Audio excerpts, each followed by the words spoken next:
السلام علیکم ورحمۃ اللہ وبرکاتہ۔ الحمدللہ والصلاة والسلام علی رسول اللہ، اما بعد۔ حج کے مسائل۔ پہلا سبق، حج کا حکم، حج کی فضیلت اور حج سے متعلق احرام جو ضروری ہے اس کے بارے میں چند باتیں۔ اللہ تعالیٰ نے زندگی میں ایک مرتبہ صرف حج فرض کیا ہے، اور حج اسلام کے 5 ارکان میں سے ایک رکن ہے۔ اللہ رب العالمین کا فرمان ہے، وَلِلَّهِ عَلَى النَّاسِ حِجُّ الْبَيْتِ مَنِ اسْتَطَاعَ إِلَيْهِ سَبِيلًا۔ جو اس گھر تک پہنچنے کی طاقت رکھتا ہو تو اس پر فرض ہے کہ وہ خالص اللہ کے لیے اس گھر کا حج کرے۔ نبی کریم صلی اللہ علیہ وسلم نے فرمایا، بنی الاسلام علی 5، اسلام کی بنیاد 5 چیزوں پر کھڑی ہے۔ لا الہ الا اللہ محمد رسول اللہ کی گواہی دینا، نماز قائم کرنا، زکوٰۃ ادا کرنا، حج بیت اللہ کرنا اور رمضان المبارک کے روزے رکھنا۔ اللہ کے قریب کرنے والے جو بہت ساری نیکیاں ہیں ان میں حج سب سے افضل ترین نیکی ہے۔ نبی کریم صلی اللہ علیہ وسلم نے فرمایا، من حج فلم يرفث ولم يفسق رجع كيوم ولدته امه۔ جو حج کرے اور حج کے دوران کوئی بے حیائی، بےہودگی اور گناہ کا کام نہ کرے تو وہ حج سے ایسے لوٹتا ہے جیسے آج ہی اس کی ماں نے اسے جنم دیا ہے۔ حج کی شرطیں۔ ہر مسلمان عاقل بالغ پر حج فرض ہے بشرطے کہ وہ اس کی طاقت رکھتا ہو۔ استطاعت، جس کا ذکر قرآن کے لفظ میں بھی آیا ہے، من استطاع۔ تو یہ جو استطاعت اور طاقت ہے اس کا کیا مطلب ہے؟ توجہ فرمائیے، اس آدمی کے پاس مکہ تک جا کر آنے کی سواری کا انتظام ہو، کھانے پینے کے اخراجات اس کے پاس ہوں، اور یہ اخراجات اپنے بیوی بچوں کے واجبی اخراجات سے زائد ہوں۔ اسی طرح راستے کا پرامن ہونا، خود اس انسان کا صحت مند ہونا بھی طاقت میں داخل ہے۔ اس آدمی کو کوئی ایسی بیماری یا کوئی ایسا عذر نہ ہو جس کی وجہ سے وہ حج نہ کر سکتا ہو۔ ان شرطوں کے ساتھ ساتھ خواتین کے لیے ایک لازمی شرط یہ بھی ہے کہ ان کے ساتھ ان کا شوہر یا کوئی اور محرم رشتہ دار ہو۔ محرم رشتہ دار تو جانتے ہیں، جن کے ساتھ ہمیشگی کے لیے شادی حرام ہے، والد، بھائی، بیٹا اور اس طرح کے دوسرے رشتہ دار۔ اسی طرح کوئی عورت اگرچہ کہ اس کے ساتھ دوسری ساری شرطیں پائی جاتی ہوں، محرم بھی ہو، لیکن اگر وہ عدت میں ہے تو ایسی صورت میں اس کا حج کے لیے نکلنا جائز نہیں ہے، اس لیے کہ اللہ رب العالمین نے عدت میں جو خواتین ہیں ان کا اپنے گھروں سے باہر نکلنا حرام کیا ہے۔ آئیے کچھ حج کے آداب کے بارے میں جانتے ہیں۔ نمبر 1، سفر حج کے لیے نکلنے سے پہلے ہی حج سے متعلق تمام احکام و مسائل کا علم حاصل کریں، چاہے تو کتابوں کا مطالعہ کر کے یا اہل علم سے رجوع ہو کر ان سے سوال کر کے۔ نمبر 2، ادب۔ حج کا سفر ایسے لوگوں کے ساتھ کرے جو نیک لوگوں کی جماعت ہو، ان کے ساتھ کوئی عالم یا طالب علم ہو جو ان کی دینی رہنمائی اچھی طرح کر سکیں۔ نمبر 3، حج کرنے کا مقصد اللہ رب العالمین کی رضا اور اس کی خوشنودی حاصل کرنا ہو، اور اسی طرح اس کی قربت کو پانا یہ اصل مقصود ہو۔ نمبر 4، فضول باتوں سے اپنی زبان کو محفوظ رکھیں۔ نمبر 5، بہت زیادہ اللہ کا ذکر کرتا رہے اور اللہ سے دعا کرتا رہے۔ نمبر 6، کسی کو اپنی طرف سے کوئی تکلیف نہ پہنچائے۔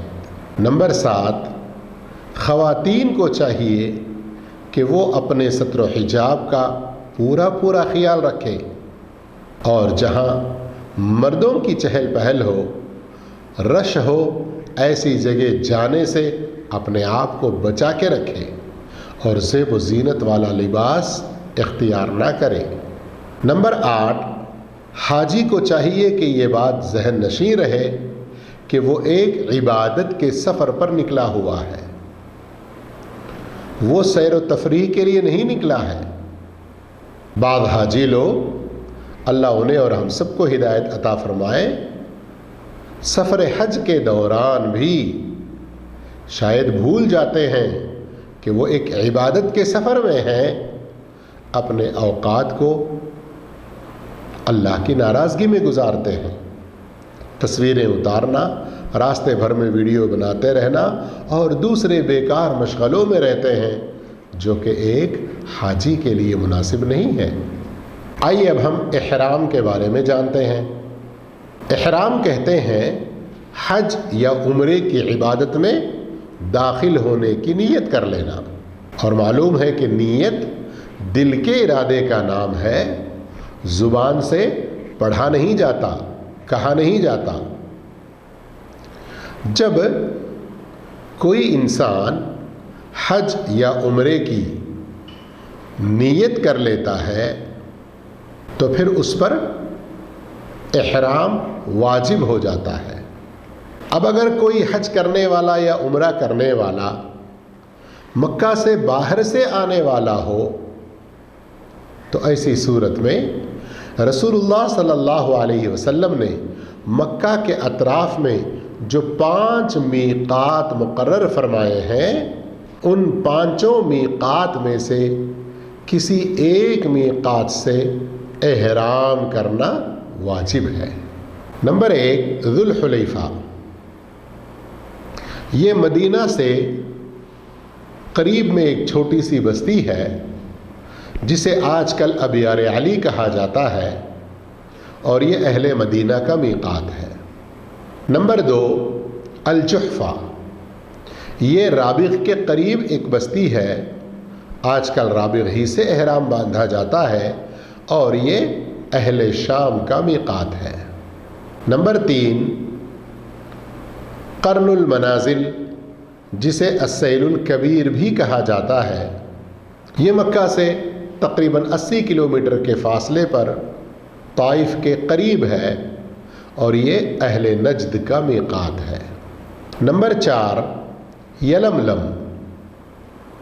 یہ مکہ سے یمن کی طرف تقریباً 70 کلومیٹر کے قریب ایک چھوٹی سی بستی ہے، اور یہ اہل یمن کا میقات ہے۔ نمبر 5، ذات عرق۔ یہ اہل عراق کا میقات ہے۔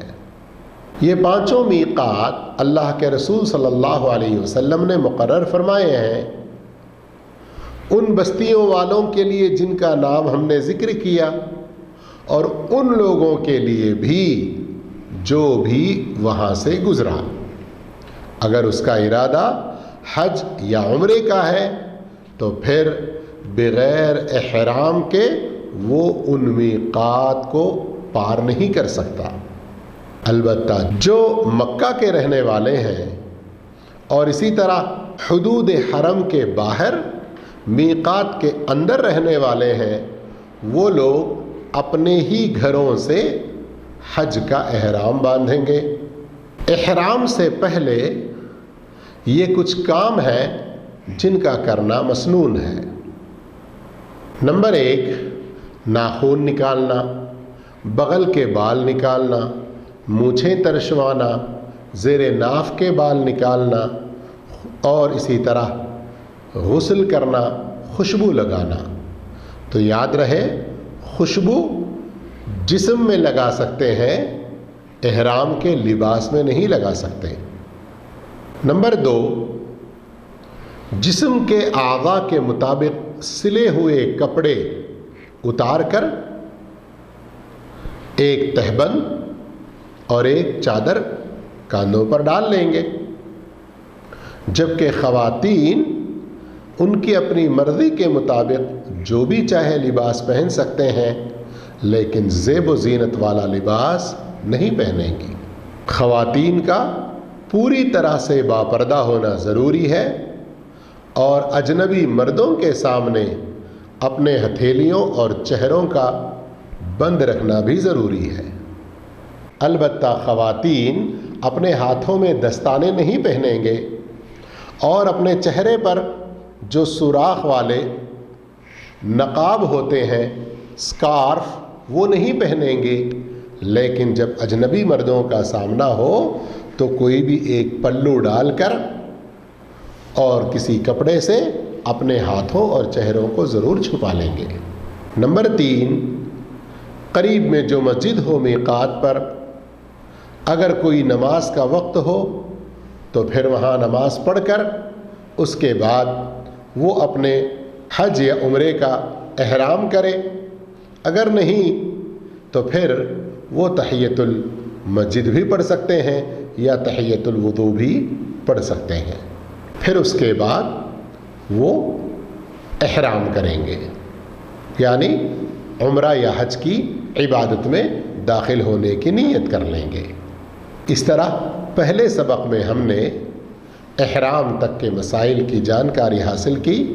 انشاءاللہ دوسرے سبق میں کچھ اور نئی باتیں سیکھنے کی کوشش کریں گے۔ جزاکم اللہ خیرا، وآخر دعوانا الحمد للہ رب العالمین، والسلام علیکم ورحمۃ اللہ وبرکاتہ۔